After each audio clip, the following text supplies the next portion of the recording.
మనం కొన్ని రోజుల ముందు వరకు ఎక్కడో అమెరికాలో జరుగుతున్న ఫైల్స్ గురించి మాట్లాడుకుంటా, అమ్మో! అక్కడ అంత దారుణం జరిగిందా? అలా చేశారా? అని అనుకుంటా ఉన్నాం.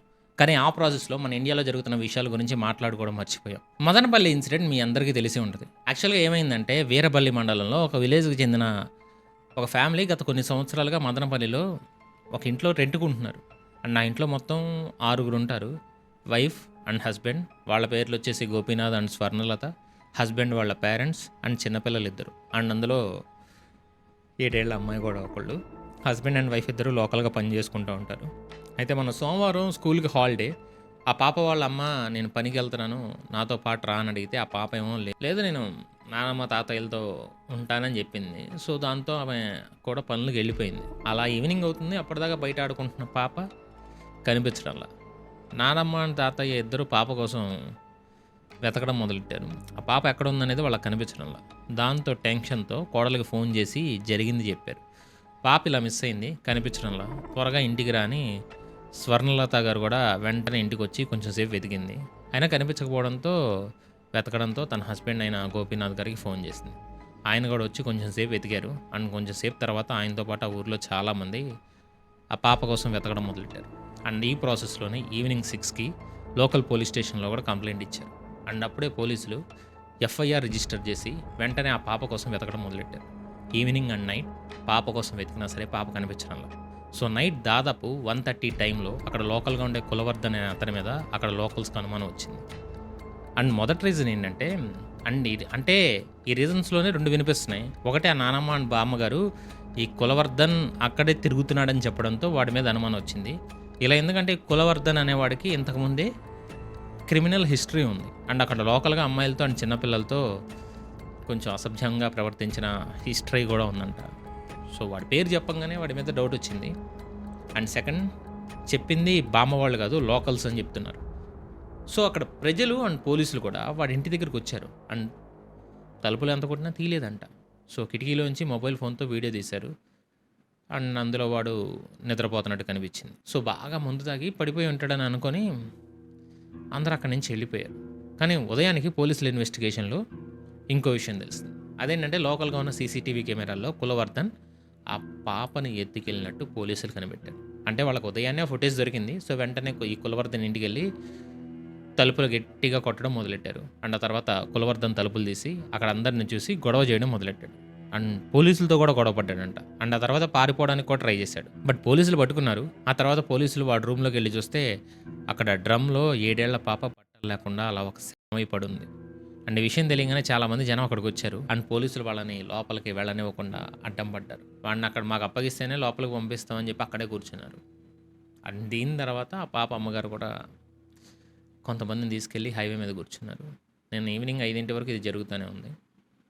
అండ్ ఇంకోవైపు పోలీసులు ఏమో పాపని పోస్ట్‌మార్టంకి తీసుకెళ్లాలని ట్రై చేస్తున్నారు. అండ్ ఈ ప్రాసెస్‌లో జిల్లా SP Madanapalle sub collector and అలాగే మన హోమ్ మినిస్టర్ అయిన వంగలపూడి అనిత గారు కూడా ఇక్కడికొచ్చి పేరెంట్స్‌కి సర్ది చెప్పడానికి ట్రై చేశారు. అండ్ అలాగే మన సీఎం చంద్రబాబు నాయుడు గారు కూడా మొన్ననే పేరెంట్స్‌కి ఫోన్ చేసి న్యాయం జరుగుతుందని హామీ ఇచ్చారు. ఇది వాళ్ళ నాన్నగారే చెప్పారు. అండ్ ఫైనల్‌గా పోస్ట్‌మార్టం తర్వాత పాప శవాన్ని పోలీసులు పేరెంట్స్‌కి అప్పగించారు. అంటే నిన్న మార్నింగ్ నుంచి పోలీసులు ఆ కులవర్ధన్ గాడిని మాకు అప్పగించాలి లేదా వాడిని ఎన్కౌంటర్ చేయాలని అక్కడ వాడి ఇంటి ముందు అండ్ అమ్మాయి వాళ్ళ ఇంటి ముందు అండ్ హైవే మీద ధర్నా చేయడం మొదలెట్టారు. బట్ ఈవినింగ్ పోస్ట్‌మార్టం రిపోర్ట్ వచ్చాక మన డీఐజీ కోయ ప్రవీణ్ గారు ప్రెస్ మీట్ పెట్టారు. ఇందులో ఏమని తేలిందంటే ఆ పాపని అతి దారుణంగా లైంగికంగా వేధించి ఆ తర్వాత ఆ పాపని నీళ్ళ డ్రమ్‌లో వేసి చంపాడంట. అండ్ అలాగే పాప చనిపోవడానికి రీజన్ కూడా అదే. నీళ్లలో మునిగి చనిపోయింది. అంటే వాడు ఆ పాపని టార్చర్ చేశాక కూడా ఆ పాప బ్రతికే ఉంది. అండ్ ఈవినింగ్ 8కి పోస్ట్‌మార్టంకి తీసుకుని వెళ్తే ఈవినింగ్ 8:40కి తిరిగి పేరెంట్స్‌కి అప్పగిచ్చారు. ఆ తర్వాత ప్రెస్ మీట్‌లో ఈ విషయం చెప్పారు. అంతేకాకుండా ఇప్పుడు ఈ కులవర్ధన్ పరారీలో ఉన్నాడని అండ్ అతని కోసం వెతుకుతున్నామని చెప్పారు. ఇందాక నేను చెప్పింది అంటే ఈ కులవర్ధన్ ఇంటి తలుపు కొట్టడం అండ్ వాడు పోలీసుల మీద దాడి చేయడానికి ట్రై చేయడం ఇవన్నీ ఈనాడు న్యూస్ పేపర్‌లో వచ్చాయి. అండ్ మరి పోలీసులు పట్టుకున్నాక వాడెలా పారిపోయాడనే డౌట్ చాలా మందికి ఉంది. బట్ దాని మీద పోలీసులు ఒక క్లారిటీ ఇచ్చారు. ఏమైందంటే మార్నింగ్ ఆ పాప శవం అండ్ వాడు దొరికినప్పుడు అక్కడ చాలామంది జనం వచ్చారు. అండ్ వాళ్ళందరూ కలిసి కులవర్ధన్ గాడిని చంపబోతుంటే వాడిని చంపించడానికి పోలీసులు ట్రై చేశారు. కొంతమంది పోలీసులు వాడిని జీప్‌లో ఎక్కించుకొని వెళ్ళిపోయారు. అండ్ దాని తర్వాత ఏమైంది ఇక్కడ వాడి ఇంటి ముందు ఇంకా ఎక్కువ రష్ అవ్వడం అయితే అయింది. ఎక్కువ మంది జనాలు వచ్చారు. అండ్ ముఖ్యంగా పాప ఎలా చనిపోయిందని తెలిసాక ఆ ఊర్లో చాలామంది జాయిన్ అయ్యారు. అండ్ వీళ్ళతో పాటు హిజ్రాలు కూడా జాయిన్ అయ్యి ప్రొటెస్ట్ చేశారు. అండ్ అందరూ కొంచెం వైలెంట్‌గా మారడంతో కులవర్ధన్ గాడిని ఎత్తుకెళ్ళిన పోలీసులను కూడా వెనక్కి రమ్మని చెప్పారు. ఎందుకంటే ఇక్కడ ప్రజల్ని కంట్రోల్ చేయడానికి డ్రైవర్ ఒకడు అండ్ కులవర్ధన్ అక్కడ ఉన్నారు. సో, అక్కడ డ్రైవర్ ఒక్కడే ఉండడంతో కులవర్ధన్ గాడు తప్పించుకొని పారిపోయాడు. అండ్ ఈవినింగ్ మన డీఐజీ ప్రవీణ్ గారు కులవర్ధన్ గాడు పరారీలో ఉన్నట్టు చెప్పాడు. అండ్ అలాగే ఒక 2 పెద్ద టీంలను కూడా వెతికించారు. బట్ ఉపయోగం అయితే లేదు. అంటే వాడు దొరకలే. అండ్ ఆ తర్వాత రోజు అంటే ఈరోజు మార్నింగ్ కురబలకోట మండలం కనసానివారిపల్లె దగ్గర చెరువులో ఉదయాన్నే కొంతమందికి ఒక వ్యక్తి శవం కనిపించింది. అండ్ వెంటనే పోలీసులకు ఇన్ఫామ్ చేశారు. అండ్ పోలీసులు కూడా వచ్చి ఆ పర్సన్ కులవర్ధనే అని చెప్పారు. అయితే పోలీసులు ఇలా ఒక శవాన్ని ఎలా గుర్తిస్తారంటే, ఒకటి ఆ శవం యొక్క ఫ్యామిలీ వచ్చి గుర్తించాలి. బట్ ఈ కులవర్ధన్ యొక్క అమ్మ అయితే ఇక్కడ లేదు. అండ్ అలాగే వాడి రిలేటివ్స్ ఎవ్వరూ అక్కడ రావడంలా. ఆ ఊర్లోనే వాడికి పిన్ని బాబాయ్ ఉన్నారంట. అండ్ వాళ్ళని ఇంటర్వ్యూ చేయడానికి వెళ్ళినా సరే వాళ్ళు ఒప్పుకోవడంలా. మా ఊర్లో సామాన్య ప్రజలుగా మమ్మల్ని ట్రీట్ చేయండి, వాడికి మాకు ఎటువంటి సంబంధం లేదు, ఇప్పటి నుంచి కాదు, వాడి క్యారెక్టర్ తెలిసినప్పటి నుంచి వాడికి మాకు సంబంధం లేదని చెప్తానే వచ్చామని వాళ్ళ వర్షన్ వాళ్ళు చెప్తున్నారు. సో, వాళ్ళు శవాన్ని గుర్తించడానికి వెళ్ళాల. సో, పోలీసులు నిన్న రిలీజ్ అయిన వాడి ఫొటోస్ని బేస్ చేసుకొని వాడిని ఐడెంటిఫై చేశారు. అండ్ పోస్ట్ మార్టం చేయాలన్నా సరే ఫ్యామిలీ ఐడెంటిఫికేషన్ అయితే ఇంపార్టెంట్. బట్ వాడి ఫ్యామిలీ ఎవరు ముందుకు రావడంలా. యాక్చువల్గా రిపోర్ట్స్ ప్రకారం కులవర్ధన్ యొక్క అమ్మ ఈ ఇన్సిడెంట్ జరిగినప్పుడు ఆ ఇంట్లోనే ఉందని ఒక న్యూస్ ఉంది. అండ్ ఈ విషయం చెప్పింది గోపీనాథ్ గారు, అంటే పాప యొక్క నాన్నగారు. ఎందుకంటే ఆ రోజు నైట్ ఆ ఇంట్లో కులవర్ధన్ గారితో పాటు వాళ్ళ అమ్మ కూడా ఉందని చెప్తున్నారు. ఇక్కడ వీడియో చూడండి. వాళ్ళ అమ్మ హెల్ప్ చేసి పాప ఉండదని తెలుసుకుని తను వదిలిపెట్టిండొచ్చు కదా, ఇంటి ముందరనే కదా ఉండేది, ఒక మనవరాల మాదిరిగా ఉంది కదా బిడ్డ. ఆ బిడ్డను ఇంటి ముందర వదిలేసి వాడంటే సైకో వ్యక్తి తాగేసి పనుకున్నాడు గాంజా గింజా వాడుకొని. ఇందులో ఆయన చెప్పేది ఏంటంటే, కులవర్ధన్ గారు ఇలా చేశాడని తెలిసాక ఆ పాప బ్రతికే ఉన్నప్పుడు వాడు తాగి పడిపోయాడు. వాళ్ళ అమ్మైనా సరే ఆ పాపను చంపకుండా ఇంటి ముందు వదిలిపెట్టి ఉండొచ్చు కదా అని అడుగుతున్నారు. అంటే ఇలా వీళ్ళ వర్షన్ ఏంటంటే, వీడు చేసింది ఏదో చేసాడు, బట్ చంపింది అయితే వాళ్ళ అమ్మ అని చెప్పి, లేదా వాడు ఆ పిల్లని చంపుతుంటే వాళ్ళ అమ్మ కూడా హెల్ప్ చేసిందని అంటున్నారు. అయితే కొన్ని మీడియా రిపోర్ట్స్ ప్రకారం ఉదయాన్నే తలుపులు బద్దలు కొట్టేటంటే వాళ్ళ అమ్మ తలుపులు తీసిందంట. అండ్ అక్కడే ఉందంట.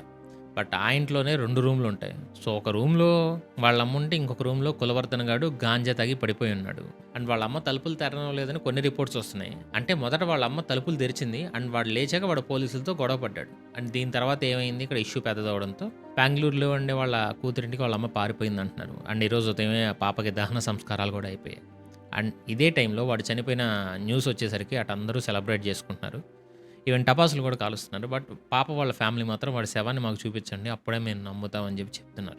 ఎందుకంటే వాడికి సపోర్ట్గా ఆ రోజు నైట్ ఎవరో అక్కడికి వచ్చారు. అది ఎవరని తెలియదు. బట్ ఆ వచ్చి ఆ వ్యక్తి ఫ్యామిలీ మీద అటాక్ చేయబోయాడంట. అది ఎవరనేది కనుక్కోమని ఆ పాప పేరెంట్స్ డిమాండ్ చేస్తున్నారు. ఇంకా చాలా ఉంది వీడియోలో చెప్పడానికి. దానికంటే ముందు చిన్న రిక్వెస్ట్ ఏంటంటే, ఎవరైనా కొత్త వాళ్ళు చూస్తుంటే వీడియోని ఎక్కువ మందికి షేర్ చేయండి. అండ్ మా వాళ్ళు ఎవరు అనిపిస్తే సబ్స్క్రైబ్ చేసుకుని బెల్ ఐకాన్ ఆన్లో పెట్టుకోండి. వీడియోని కంటిన్యూ చేద్దాం. అండ్ అలాగే వాళ్ళ అమ్మను కూడా అరెస్ట్ చేయాలని అడుగుతున్నారు. అండ్ అలాగే వాడికి, అంటే ఈ కులవర్ధన్ గాడికి ఒక గ్యాంగ్ ఉందంట. అంటే ఆ గ్యాంగ్ మొత్తం కలిసి గాంజా కొట్టడం అండ్ లోకల్గా అమ్మాయిలు నేర్పించడం అలాంటివి చేయడం చేసేవాళ్ళు. అండ్ నిన్న పేరెంట్స్ ప్రొటెస్ట్ చేసే టైంలో కూడా కొంతమంది వాళ్ళ మీద అటాక్ చేశారు. సో, వాళ్ళ గ్యాంగ్ అయ్యి ఉండొచ్చు, అంటే వాళ్ళు అతని గ్యాంగ్ అయ్యి ఉండొచ్చు అని చెప్తున్నారు. అండ్ వీళ్ళందరి మీద యాక్షన్ తీసుకోవాలని పేరెంట్స్ అడుగుతున్నారు. బట్ ఇక్కడైతే ఒకటి గుర్తుపెట్టుకోండి, వాడు చనిపోయిన విధానం, అంటే పాప ఎలా చనిపోయిందో వాడు కూడా అలాగే నీళ్లలో మునిగి చనిపోయాడు. అండ్ పోలీసులు దీన్ని ఒక ఆత్మహత్య అంటున్నారు.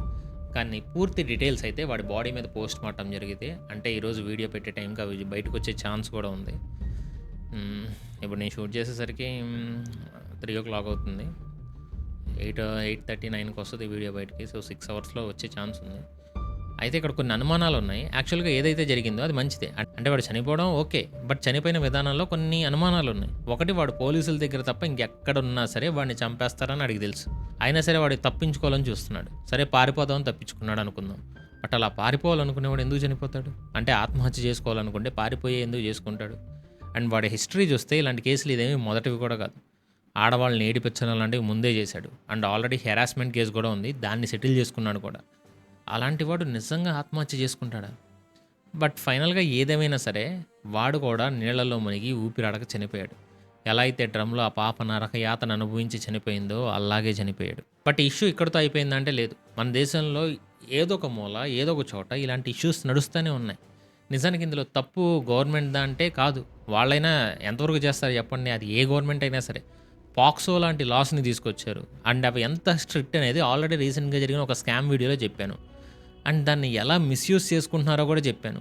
బట్ ఇక్కడ కొంచెం లైట్గా అందులో కొన్ని పాయింట్స్ చెప్తాను చూడండి. మామూలుగా మెజారిటీ ఇండియన్ లాస్ ఒక రూల్‌ని ఫాలో అవుతాయి. అదేంటంటే ఇన్నోసెంట్ అంటిల్ ప్రూవెన్ గిల్టీ. అంటే ఎవరైనా నేరం చేసాడని ప్రూవ్ అయ్యే వరకు ఆ పర్సన్ ఇన్నోసెంట్‌గానే ట్రీట్ చేయబడతాడు. అండ్ చాలా చోట్ల ఇది నీడెడ్. బట్ ఇక్కడ మాత్రం రూల్ ఎలా ఉంటదంటే guilty until proven innocent. Yes. ఒకసారి పాక్సో కేస్ పడింది. అండ్ ప్రాసిక్యూషన్ ఫౌండేషనల్ ఫ్యాక్ట్స్‌ని ప్రూవ్ చేశాక అంటే విక్టిమ్ మైనర్ అని అండ్ సెకండ్ విక్టిమ్‌ని టచ్ చేసినట్టు కోర్ట్ ముందు ఆ విక్టిమ్ చెప్పడం లాంటివి జరిగితే అది నిజం కాదు, ఎటువంటి అత్యాచారం చేయలేదు అని ప్రూవ్ చేసుకోవాల్సిన బాధ్యత క్రిమినల్‌దే అవుతుంది. దీన్నే రివర్స్ బర్డెన్ ఆఫ్ ప్రూఫ్ అని అంటారు. అండ్ యెస్, మీలో చాలామందికి ఇది కొంచెం అన్‌ఫెయిర్ అనిపించుండొచ్చు. బట్ ఇది నెసెసరీ. ఎందుకనేది ఇప్పుడు ఈ కేసులోనే మీరు చూడొచ్చు. ఒకవేళ ఇక్కడ పాప బ్రతుకున్నా సరే పాత చట్టాల ప్రకారం దాన్ని ఒక అత్యాచారంగా చూసేవాళ్ళు. అండ్ పాప సైడ్ లాయర్ అత్యాచారం జరిగిందని ప్రూవ్ చేయాల్సి వచ్చేది. బట్ పాక్సోలో ఎలా అంటే పాప స్టేట్మెంట్ చేయాలి, ఆ పర్సన్ని జైల్లో వేస్తారు. అండ్ ఇప్పుడు ఆ పర్సన్ నిజంగా అలా చేయకపోతే అతను ప్రూవ్ చేసుకోవాలి. ఎందుకంటే చిన్నపిల్లలకి ఇలాంటి ప్రొటెక్షన్ ఉండాలని ఒక స్ట్రిక్ట్గా ఉండే లాస్ తీసుకొచ్చారు. అండ్ ఇండియాలో పాక్సో లాంటి చట్టాలు వచ్చినా సరే ఇలాంటి వాళ్ళు ఎందుకు మారడం లేదు? ఎన్సీఆర్బీ అండ్ పాక్సో డేటా ప్రకారం 2020లో ఇండియాలో రిపోర్ట్ అయిన పాక్సో కేసులు దాదాపు 47,221. అండ్ ఇందులో క్రైమ్ కేసెస్లో దాదాపు 42.6% కిడ్నాప్స్ చేయడం లాంటివే ఉన్నాయి. అంటే చిన్నపిల్లలకు సంబంధించిన కేసెస్లో మెజారిటీ కిడ్నాప్లే ఉన్నాయి. అండ్ అలాగే విక్టిమ్స్లో మెజారిటీ అమ్మాయిలే ఉన్నారు. అండ్ మెజారిటీ వాళ్ళ ఏజ్ కేవలం 12 ఏళ్ల నుంచి 18 ఏళ్ల మధ్యలో ఉంది. ఎందుకంటే ఈ ఏజ్‌లోనే పేరెంట్స్ పిల్లలకి కొంచెం ఫ్రీ హ్యాండ్ ఇస్తారు. అంటే పిల్లల్ని వాళ్ళంతట వాళ్ళని స్కూల్‌కి పంపించడం, లేదా పక్క షాపులకు పంపించడం, లోకల్‌గా ఆదుకోవడానికి పంపించడం లాంటివి చేస్తారు. సో ఈ టైంలోనే ఎత్తుకొని వెళ్తారు. అండ్ మెజారిటీ చిన్న పిల్లల్ని ఎవరో బయటోళ్ళు ఎత్తుకెళ్ళాల. దాదాపు 94.6% కేసెస్‌లో క్రిమినల్స్ ఆ అమ్మాయికి తెలిసిన వాళ్ళే ఉన్నారు. అలాగే అందులో కూడా దాదాపు 53.7% క్లోజ్ రిలేటివ్స్, ఫ్రెండ్స్ ఉన్నారు. అంటే నేరస్తులు ఎక్కడి నుంచో బయట నుంచి రావట్లా. మెజారిటీ మన ఇళ్ళ చుట్టూ మనకు తెలిసిన వాళ్ళే ఉంటున్నారు. అండ్ 2020లో వచ్చిన రిపోర్ట్ ప్రకారం చెప్పాను కదా, దాదాపు 47.221 కేసెస్ రిజిస్టర్ అయ్యాయి. అంటే దాదాపు రోజుకి 129 కేసెస్. అంటే గంటకు అటు ఇటుగా 5 కేసులు ఎంత జరుగుతున్నా సరే, పాక్సో లాంటి యాక్ట్స్ తీసుకొస్తున్నా సరే, అండ్ ఈవెన్ చిన్న డౌట్ ఉన్నా సరే పొలిటికల్ లీడర్స్ కూడా జైలుకి పంపించే చట్టాలు అవి. అలాంటివి తీసుకొచ్చినా సరే ఇవి ఆగడంలా. మరి ఏం చేయాలి? ఇక్కడ మెయిన్ ఇష్యూ వచ్చేసి మన పిల్లల్ని మనం పెంచే విధానం. ఇప్పుడు చూడండి, ఒక పాప వచ్చి నన్ను బయట ఒకడు ఏడిపించాడని చెప్పంగానే, లేదా ఒకడు నన్ను టచ్ చేశాడని చెప్పంగానే ఏదో అయ్యిందని చెప్పి ఆ పాపని తిడతారు. అదే కోపం ఆ పాపని టచ్ చేసిన వాడి మీద కూడా చూపించవచ్చు. కొంతమంది దానికి భయపడుతున్నారు. బట్ దానికంటే ముందు తప్పు పాపదే అన్నట్టు మాట్లాడతారు ఇంకొంతమంది. ఫర్ ఎగ్జాంపుల్ ఒక ఇన్సిడెంట్ చెప్తాను చూడండి. ఇది రియల్ కేస్. కొన్ని సంవత్సరాల క్రితం జరిగింది. ఒక పాప తన మావయ్య అసభ్యంగా టచ్ చేశాడని చెప్తే దానికి పేరెంట్స్ అలా టచ్ చేసిన వాడిని అనకుండా పాపనే తిట్టారు. దాంతో ఆమె అతను నెక్స్ట్ టైం టచ్ చేసినప్పుడు కూడా సైలెంట్గా ఉండడం మొదలెట్టింది. అలా కొన్ని డేస్ అయ్యాక ఆ పాప ప్రెగ్నెంట్ అయింది. రీజన్ ఆ మామే. ఇప్పుడు కూడా పేరెంట్స్ ఇది బయటికి తెలిస్తే ఆ పిల్ల పరుగు పోతుంది, ఎవరో పెళ్లి చేసుకోరని చెప్పి ఆ పాపకు వచ్చిన కడుపు తీపిచ్చారు. కేసు లేదు, ఏం లేదు. ఆ పాప ఇవన్నీ తట్టుకోలేక ఆత్మహత్య చేసుకుంది. అండ్ ఆమె చనిపోయాక ఇప్పుడు ఆమె పేరెంట్స్కి బుద్ధి వచ్చింది. అప్పుడు వెళ్ళి వాళ్ళ మామయ్య మీద కేసు పెట్టి ఇలా జరిగింది అలా జరిగిందని. బట్ ఇదే మొదట టచ్ చేసినప్పుడే ఆ పాపకు తోడుంటే ఆ పాప నెక్స్ట్ టైం జరిగినప్పుడు కూడా ధైర్యంగా చెప్పేది కదా, అసలు ప్రెగ్నెన్సీ వచ్చేది కాదు కదా. కానీ ఇవేమి చెయ్యరు. ఉందబ్బా అంటే అందరూ అని కాదు, సగం మంది ఉన్నారు. యూసి ఇంట్లో ఒక అమ్మాయి వచ్చి తన ప్రాబ్లం మీకు చెప్పుకుందంటే ఆ పాప మీ మీద నమ్మకంతో వచ్చిందని అర్థం. మీరు ఆమెకు తోడుంటారని ఆమె నమ్మింది అని అర్థం. కానీ మీరు ఎప్పుడైతే ఆ పాపదే తప్పు అన్నట్టు మాట్లాడతారో అప్పుడు ఇంకోసారి మీకు చెప్పడం ఆపేస్తుంది, మిమ్మల్ని నమ్మడం కూడా ఆపేస్తుంది. ఆమెను మీరు కాపాడతారనే ఆలోచనని తన బ్రెయిన్లోంచి కూడా తీసేస్తుంది. ఏ ప్రాబ్లం వచ్చినా సరే తనలో తను దాచిపెట్టుకుంటుంది. ఆమెని సైకలాజికల్గా ఇవి ఎంత ఇంపాక్ట్ చేస్తాయి తెలుసా? రేపు ఆమెని ఇంకొక అతను పెళ్లి చేసుకుంటే అతను కూడా ఆమెను ఏమైనా టార్చర్ పెట్టినా సరే ఆమె అలాగే అనుభవిస్తుంది తప్ప మీకు చెప్పదు. మీ కడుపును పుట్టినందుకు ఆమెకి మీరు ఇచ్చే గిఫ్ట్ ఇది. నేనేమి జాగ్రత్తగా ఉండొద్దని చెప్పడంలా, జాగ్రత్తగా ఉండాలి. అది ఎంతవరకు అంటే అది అమ్మాయికి ఒక జైల్లో అనిపించినంత వరకు ఓకే. బట్ ఆమెకు ఒక ఇబ్బంది వచ్చినప్పుడు ఆమెది తప్పు కాదని ఆమెకు ధైర్యం ఇచ్చేలా ఉండాలి. ఆమెకు ఇబ్బంది రానంత వరకు కొంచెం స్ట్రిక్ట్గా ఉన్నా పర్లేదు. అండ్ సెకండ్, పిల్లలకి నేర్పించండి, ఎవరు టచ్ చేసినా సరే మాకు చెప్పండి అని. వాళ్ళకి చిన్నప్పటి నుంచే గుడ్ టచ్, బ్యాడ్ టచ్ అనేది నేర్పించండి. అండ్ 3, ఆడపిల్లల్ని బయటికి వెళ్ళనివ్వకుండా ఉంచడం కంటే వాళ్ళకి సెల్ఫ్ డిఫెన్స్ నేర్పించండి.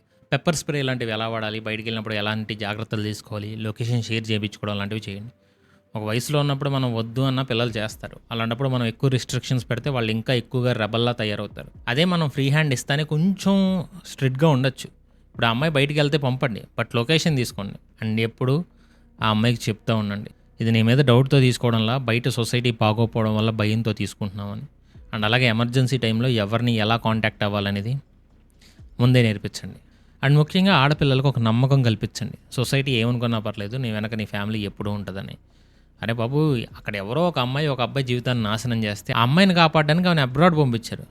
జస్లీన్ కౌర్ కేసు అనుకోండి, ఇలా చాలా జరిగాయి. వీళ్ళందరూ తప్పో మంచో వాళ్ళ పేరెంట్స్ వాళ్ళకి తోడున్నారు. మరి మీకేం రోగం వచ్చింది పరువు అని ఏలాడుతూ ఉంటారు.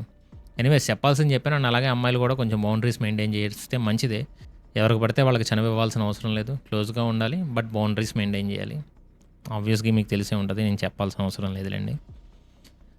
అండ్ కొత్త వాళ్ళు ఇక్కడ వరకు చూసారంటే కుదిరితే ఎక్కువ మందికి షేర్ చేయండి.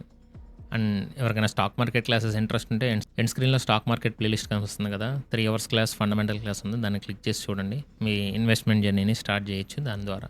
ఇంట్రెస్ట్ ఉంటే ఫండమెంటల్స్ నేర్చుకోండి. 3 hours class worthy class. And subscribe చేసుకుని బెల్ ఐకాన్ ఆన్లో పెట్టుకుని వీడియోని లైక్ చేసి మీ ఫ్రెండ్స్ అండ్ ఫ్యామిలీకి షేర్ చేయండి. అండ్ ఈ వీడియో చివరి వరకు చూసిన ప్రతి ఒక్కరికి love you so much. This is your VR signing of.